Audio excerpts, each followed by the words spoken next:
My biggest takeaway from this entire trip was the fact that people are so content with their lives, and the way their lives are portrayed, how we see them, the state that they're living in, very, very impoverished, and the fact that they're able to be content and happy, always smiling, it's just so life-changing to me, because it puts your own life in perspective. You kind of Action. Hey guys, welcome back to Keep It at 99, here with another episode, and we're here with another special guest, Miss Miriam Ghaly. Thank you for coming on the podcast and taking time out of your very, very, very busy schedule.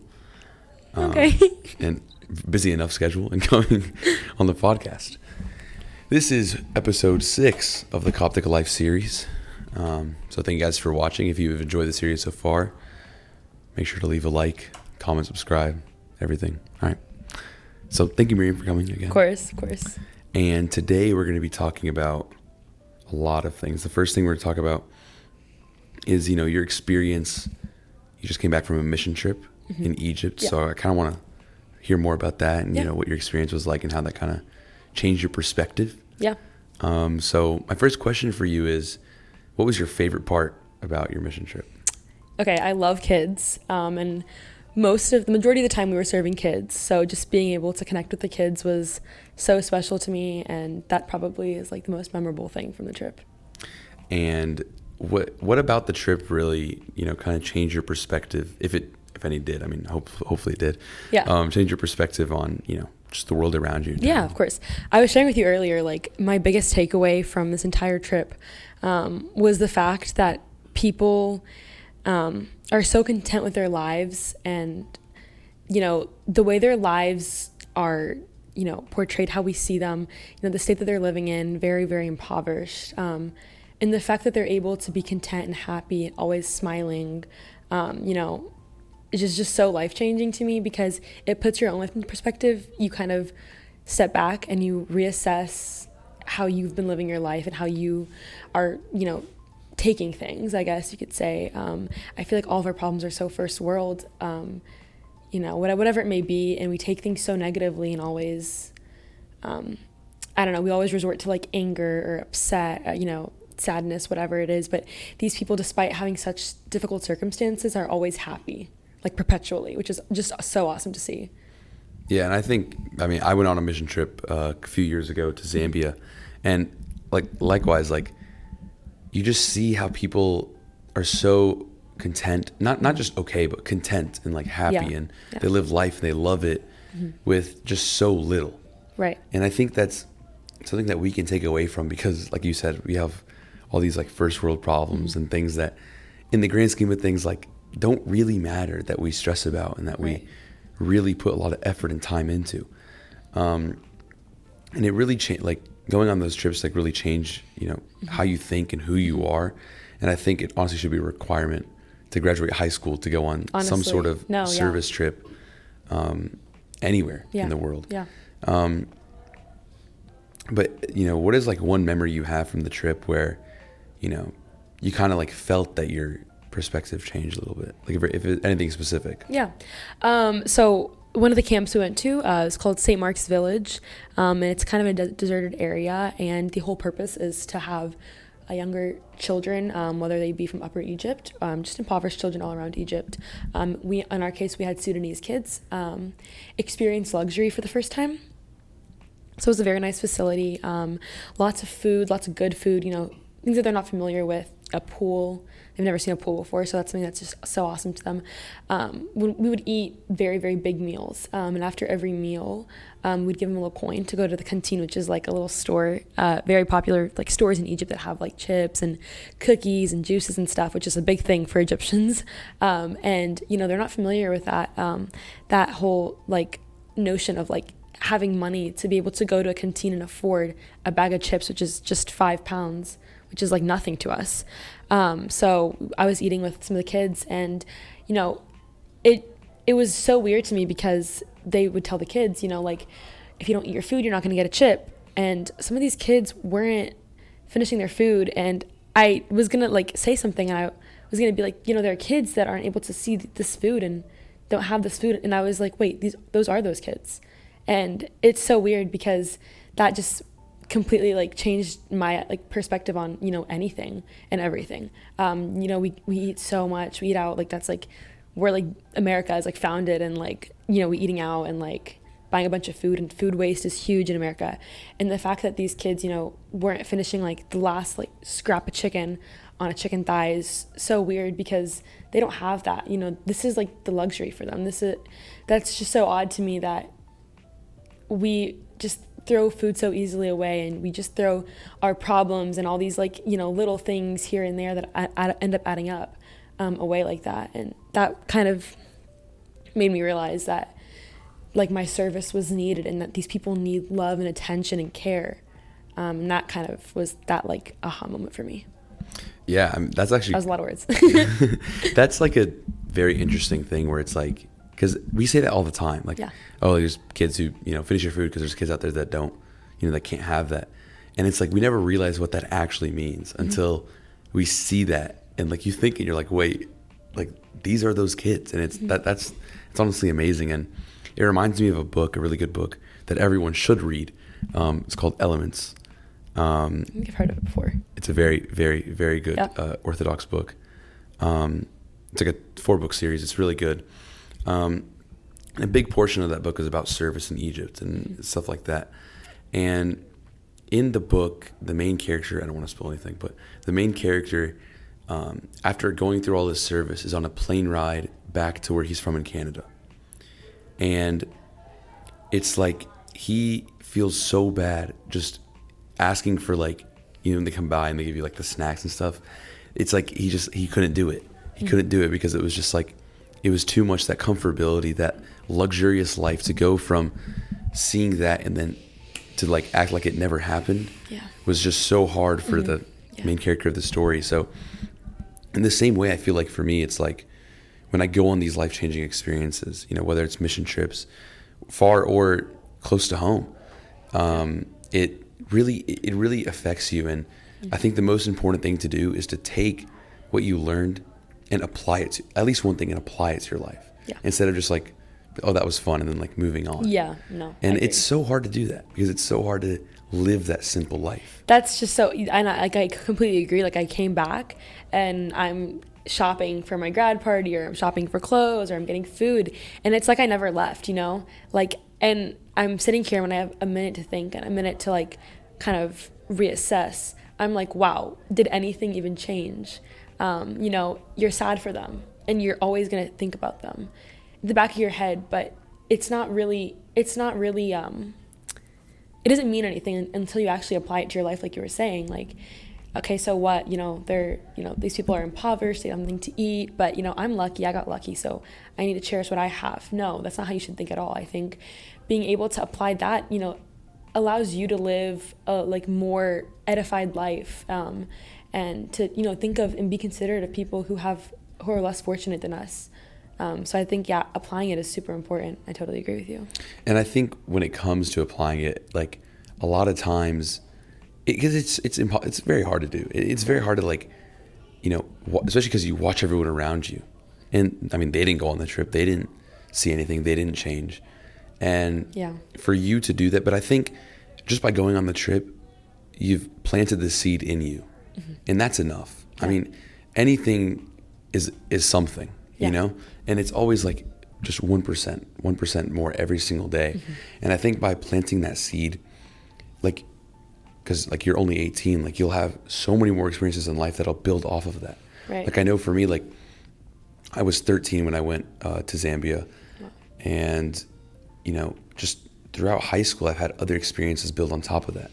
You know, last summer I went to a local mission trip in Clarkston, Georgia, where there's people who are 45 minutes away that live almost like the people in Zambia do, at such a low level of income, high poverty rates. Most of them are refugees, and it's like that stuff exists in America. It's not just across the pond. And then you have that build up, and then you go on these conventions and these retreats and increase in spirituality and all these things, and it all builds off of that first experience that you had. Yeah. You know, that first real experience of actually experiencing what God looks like in your life, in the life of others, and the blessings that you have. Yeah. And it just builds on top of that. So I think even if you don't take anything from it, it's not, you took something. Yeah. There's at least one thing that changed inside of you. And I think, God has this plan, and he uses everything around you to kind of, absolutely, bring you closer to him and kind of closer to his creation. Yeah. So very common saying is, the service doesn't need you, but you need the service. Yeah. And that goes across all types of service, Sure. not just, mission trips. So how did you kind of see that unfold when you went to Egypt? Okay. I love that saying because it kind of encourages like a implicit idea of like humility in service.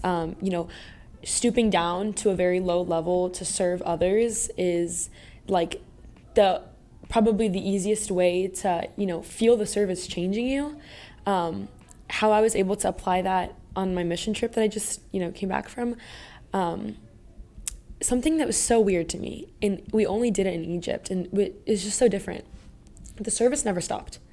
We would wake up at 5 a.m., we would end our night at 12, go back to sleep, like sleep and repeat, I realized that in America, especially, the service, sometimes we slack off, we take breaks, we go relax and come back, and it's, on our time, whereas there it was, on the schedule's time, and so we had to abide by those rules. We were there to serve, and I needed the service because it allowed me to realize that, service doesn't stop.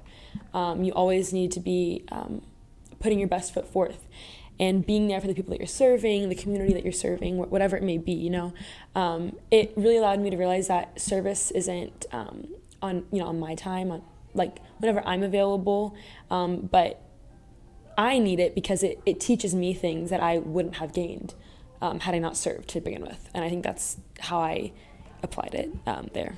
So. Yeah, and I think that's honestly for me as well, like one of the biggest takeaways from just mission work in general is that, like, and also another thing I'll add is that, like, I bet you didn't feel tired either.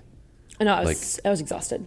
Okay, because we would go to bed at 4 a.m., liturgy at 7:30 a.m. It was a whole cycle, but I think it made me feel for the people who would wake up at 5 a.m. to go work for 10 pounds a day. I would hear stories, and I was befriended several orphans and little kids, 5-year-olds, 6-year-olds, who don't have anything to fall back on, but they're relied upon to go make a living for their families at 5. And that's something that just like broke my heart, but it made me feel like if I was tired because I was doing it because I loved the kids and I loved, who I was serving, my audience. And like, it wasn't ever about how it made me feel. It was more about giving to them. And then as a result of that, I ended up feeling things. And that's kind of how it should be, I feel like, being there for the people that you're serving and the community that you're serving. Whatever it be, and then in the end it'll fall back on you, and you'll feel whatever you feel because of it. Yeah, and I think the tired is, it's like a different type of being tired. Yeah. Like you wake up in the morning, you're tired until you start serving. Okay, and yeah. then So you're not I'm physically tired. exhausted, but emotionally, always Yeah. like charged up, like ready to see the kids and like help out in any way that I can. I mean, obviously, it's physically tiring to be awake for that long every single day, for sure. and doing what you do, but. Yeah. It's like, it's almost like you can, when you're on mission, like you feel, it's a different type of experience you have with God. Mm-hmm. It's completely different. Yeah. Right? Like you can experience God in your personal life at home all the time. And that's normal. That's like nothing beautiful. Like you should do that. But when you go and serve, the experience you have with God is because serving is love. And that's what God is. It's the purest form for at least people of our age that we can experience of what that love really means. Mm-hmm. The only thing closer to that is marriage. So obviously it's not a reality for either of us. Not feasible yet. So it's like, how can we feel that love of God and what God really is? And when we see those kids and we serve them and, they serve us almost in the way how they react and encourage and support through our service. And we learn a lot of lessons back to like, we need the service. Like you learn a lot. You learn to be more thankful for, what you have and what you've been blessed with. That's something that I probably wouldn't think about, on the on the daily if I hadn't gone on this mission trip, just because if your environment, like you were saying earlier, I think, around you is living and spending and you come back to that kind of environment, it's hard to, I guess, like cling to what you learned. But in a sense, you can keep it within you, and you can, of course, use it in your daily life. I think that's like really important. So something like as little as like being thankful was something that I learned, and hadn't been aware of. 18 years of living, I hadn't been aware of how lucky I was until I actually went and saw poverty firsthand, and I was like, no, this isn't right. How we're living is not right. We're living too comfortably. Nothing is wrong with that, but being thankful for the situation we've been put in is the most important, I think. Yeah, I think especially for people who have a lot, and everyone in America has a lot, but have a lot, and kind of just a lot of times take things for granted. I think something that a very good exercise is having a gratitude journal, and waking up every morning and writing down 3 things you're thankful for. Like, you'll be surprised how many days you'll go without repeating one thing. Yeah. You just keep going. So I think that's very important. I think another thing is giving, and it's something that I feel and I see in church as giving. Obviously there's monetary giving and there's giving your time, but there's also giving in so many other ways that we don't notice, right? There's giving compassion, giving love, giving mercy. There's all these things that you can do with even like people who, your friends and your family, not just strangers, but obviously it's important to give monetary and it's important to give your time. But you also have to give all these virtues and give all these other things. And I think, living in a comfortable lifestyle and living in a comfortable way, we need to be comfortable being uncomfortable and giving, even what we don't have. That was my biggest mantra the entire trip. I was telling myself, learn to be comfortable being uncomfortable, because plenty of people are doing it and they are living successful, happy lives. Spiritually edified, fervent in Christ's love. And I think that's a very minute lesson that we can learn, and it has such great effects, on our lives, at least, I feel like. I think going back to that point, being comfortable, being uncomfortable, is that it just opens up so much more in your life. Sure. Even from a personal gain standpoint, it opens up so much more. Obviously it's not the most comfortable thing in the planet to sit in front of a mic, put a headset on, and talk about what you believe in, for everyone to hear. But I've gotten so much out of this on so many different levels, and I couldn't be more thankful for it. It's you just continue to receive blessing upon blessing when you put your effort in trying to bless others. If you look at how God functions and how God, uses his love towards us, it's always giving. It's always sacrifice. Hey guys, before we get continued with the video, just wanted to put a quick word. As part of this COPTIC Life series, we've partnered up with an organization called Open Arms for Africa, and it's a nonprofit and it does a lot of cool things. Go check out their website. So make sure to check that out. Link in the description, and enjoy the rest of the episode. And to add to that, never expecting anything in return. Exactly. I feel like when you expect something in return, you're not gaining as much as you would having just the intention to go into it just to help others or to gain personal insight. But to expect something tangibly or even just affirmation or compliments, that's compliment fishing, I feel like it's not as fruitful, but the service is. Now I'm not saying you won't receive anything. I'm just saying I feel like it's very, I can't think of the word, but very, I can't think of the word. But just greedy, I feel like maybe is an okay word to use. Like a selfish type of thing. Entitled. Oh. Entitled. That was the word? No. But okay. Self-absorbed, maybe? I don't know. No, I get what you're saying. And I think I agree with you. I agree with you. And I think that, especially in the society we live in, where everything is about, like we said earlier, me, everything's about what I want to do. I remember when I went to Zambia, one of the priests there said something funny. He was like, in America, there's a me and an I, but in Africa, there's an F for family. And I obviously it's a funny joke, but that's serious. It's a real thing. When I went to Zambia, you realize that people literally live as a family. Everything is done as a family. people don't even use the words I and me. It's always we, us, and it's always, like I remember we did something called bar preaching, where we went to bars Friday night. We were in Zambia, and we started talking about God in bars. So you can imagine that was kind of a fun experience.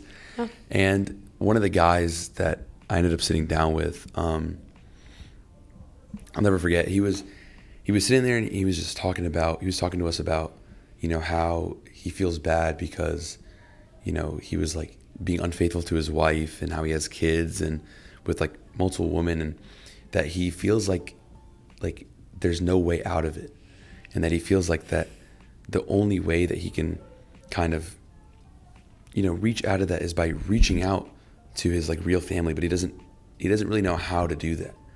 And the fact that he feels, first off, that he feels bad for it. A lot of times, especially in America, we always like to justify things. In Western society, you're always justifying what you did that was wrong. You're always I know I do this a lot. You always you do something wrong, like, no, but I did this because of this. Like, it's like you just did wrong, so you have to admit it. And then to go another mile and be like, I'm doing, like, it's because of my kids' sake. It's because of my wife's sake. It's because of, these are the reasons why what I'm doing is wrong. It's because of them. Well, yeah, acceptance is like the first step to, like self-correction and correction with others. And that's awesome that he was, like accepting of that. And a similar experience happened to me, but continue, sorry. Yeah. And it's like that family mindset of like, this is hurting my family. This is hurting my, instead of, oh, this is hurting me, or this is, I'm enjoying it, whatever. It's like a completely different perspective. You look at things from a community standpoint, from a family standpoint. And I think people who do that tend to be more successful anyways. When it comes to all-round success in all aspects of life. Like a great example I have in my own life is my dad. He's very, obviously we're very well off, but I don't think he's bought a single item of clothing in 5 years. He buys when he needs, and that's it. And his entire goal in life is to provide for others, and to provide for us, and to provide for the church and for other people.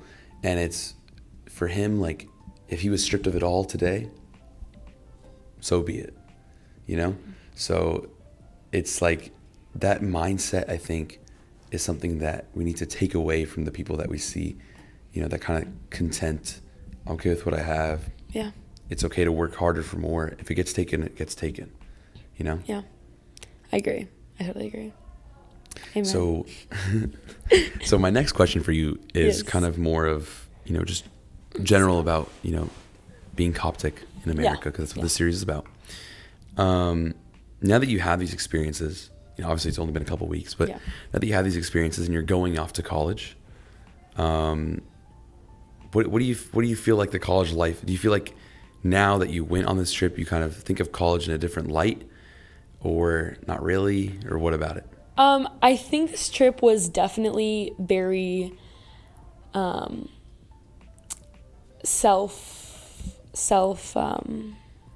guess made me more self-aware. I don't think necessarily it was meant for me to, go into the college experience differently, but for myself, of course, me going into college is a whole new animal to tackle. And that in itself, me, going into that, having these experiences is definitely going to help me maneuver the lifestyle of college, for sure. Whether that be being more grateful for where I'm at, being grateful my parents are paying, for me to be in this institution, to learn, to be educated. People aren't being educated around the world. They don't have the resources. They don't have access to it. They don't have enough money. That in its bare minimum, that's a lot. And just to be grateful for that opportunity is going to be something that I'll definitely be, more cautious and wary of. When I'm eating my food, I'm thinking of people. When I'm spending my money, I'm thinking of people that don't have it, maybe allocating money to different organizations that will help people like that. But to change my college experience, no. To change me for my college experience, yes. I feel like that makes sense. I get what you're saying. Yeah. Another thing I wanted to ask was when it comes into charitable deeds for others, obviously I think in the Catholic Church, when it comes to service outside of our church, we struggle with that a little bit. with serving people outside of our community. There's some church communities that are doing better, way better than others are. But do you kind of see yourself in the future, kind of pushing for stuff like that within the church? Within the church of kind of like reaching out to other places? Yeah, absolutely. And if so, how do you kind of see that happen? Well, I do want to like designate my life to like serving within my career. I want to, do lots of pro bono work just for people like that, because I feel like a career is an avenue to like create change and good change. It's self-fulfilling. So I want to do that. So for me personally, I'm going to be doing that way, within the church, absolutely. Outside of the church, absolutely. And within both, I feel like being able to take those experiences and bring them to the table, to suggest things within my church. I'm going to do that because I think our church is very focused on serving within the church, because there is a lot of that poverty. There's a lot of help that is needed in the church. 100%. I totally agree with going back to your roots, giving back to the people that raised you. 100% agree. People in Africa, it's obvious they're starving, they need help. And I agree with that. But there are people in other continents who need more help, and help equally or more. And I feel like it would be so selfish as to just give our time and our service and our love just to one group of people. I feel like everyone deserves that love and that attention and that service. Everyone on many levels, deserves that recognition, of being a person and, being loved. And I feel like that's important. So I feel like it wouldn't be fair to just give it to a certain group of people. Definitely suggesting, doing more community outreach within, whether it be like in the city where lots of poverty-stricken, people like abide, or that be like even, I don't know, outside, not necessarily Egypt, but I'm all for it, and I would totally suggest it. And I think, like, as you were saying, like, there's people everywhere that need, you can name anything that people would need help with. Mm-hmm. And I think a lot of times we kind of focus on, in two things, like poverty and then like faith.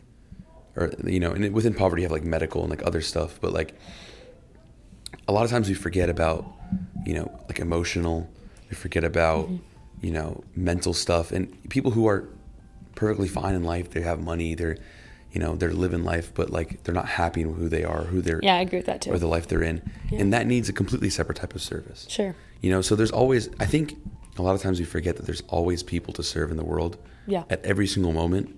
And there's someone that you can serve at every single day, whether that be your own family, your friends, people around you. Like, there's just always something you can do that is considered like a service. And I think a lot of times, because it's like mission trips are great, and we're like, mission trips, so we're going to serve. And it's like, you have to serve your whole life. You just happen to be going out the country for this one. Yeah. Or not at home for this one. Yeah. And I think... it's great that you say that, because I honestly was like talking as far as like poverty, of course. But I think that service, it definitely applies everywhere. People that are well off still need service. Some people are, mentally not stable, and they need that love and attention. There are plenty of people within our church and without who are, have a surplus of money, but they're not happy. And those people need attention too, because they can stray from the church and stray from what's right. And, what is the money going to do for them? What is all of this tangible stuff going to do for them in the end if they're not, living with Christ? So I like that you pointed that out. I just wanted to agree with you. It's like I had Abuna Abraham on the podcast about last year on this time, and he said something where it's like, it's important that, we serve all these people, but the most important group of people that we serve is our family. Like a servant by how he serves his family. So I think a lot of times we can check ourselves that way and be like, I'm serving, Sunday school, I'm serving mission trips, I'm doing hymns classes, whatever. Yeah. I have a podcast, whatever, but like, what am I doing for my parents? What am I doing for my sister? What am I doing for my children? Children, brothers, like, yeah, I think what am I doing? Starting within your family is what, as a parent or even as a child, more so as a parent, planting those seeds within your children and, dealing with them in that certain way, serving them first, prioritizing them, is planting seeds so that all 4, 5, 6 of y'all are able to go out and serve those, being equipped with, that like the knowledge that you need to serve others given by your parents or, spiritual, guides, whatever. That's important, and that's what allows people to go into the world and provide services. But yeah, absolutely, like starting with your family, starting small, like locally, like all becoming strong in your faith and able to serve, and then going out and serving all together is so beautiful. I think that's really important. Yeah, I mean, it's the same thing that Christ says when he told the apostles, like, first go to Jerusalem, then Samaria, then I forgot what was next, then to the rest of the world. A lot of times we hear people kind of use that to be like, it's first your family, then your community, then absolutely everyone. I agree with that. So 100%. A lot of times, I know I did this, you kind of jump to the everyone. And even with this podcast, it's like the everyone. But it's like, I have to remember that I got to do the I family. feel like there's a misconception. I feel like people feel more fulfilled serving the every. People see that you're serving the every. People know you're going on a mission trip. Oh wow, you're doing a lot for the community. Like you're a spectacular servant, and people are doing that whilst having people at home who are struggling, who are sick, who are have chemical imbalances in their brain, people that need that service, and that's not okay. So I agree that you need to start small, so that you're able to have a clear mind to go out and serve others that need help as well. And that's not to say like going mission trips is bad. No. There's such thing as being prepared for it. Of course not. Yeah. But it's like having a clear conscience serving is also helpful. Like being able to not have to worry about much back at home, going to serve, and giving these kids or adults or youth your full energy and attention is really important because they need it. They don't have that. That is crucial for them. So I don't know. Yeah, I think it's just important to serve in general. So I think it's great to go on these mission trips, but you have to remember that your role in society as a Christian in general is to serve others. Amen. To be at the feet of other people. So it's obviously very important, but it's hard to practice. Yeah. But you got to do it. Yeah. Well, thank you, Miriam, for coming on the podcast. Of course. And taking time out of your busy schedule. Yeah. Make sure to like, comment, subscribe, turn on post notifications, and see you guys next week. Thank you.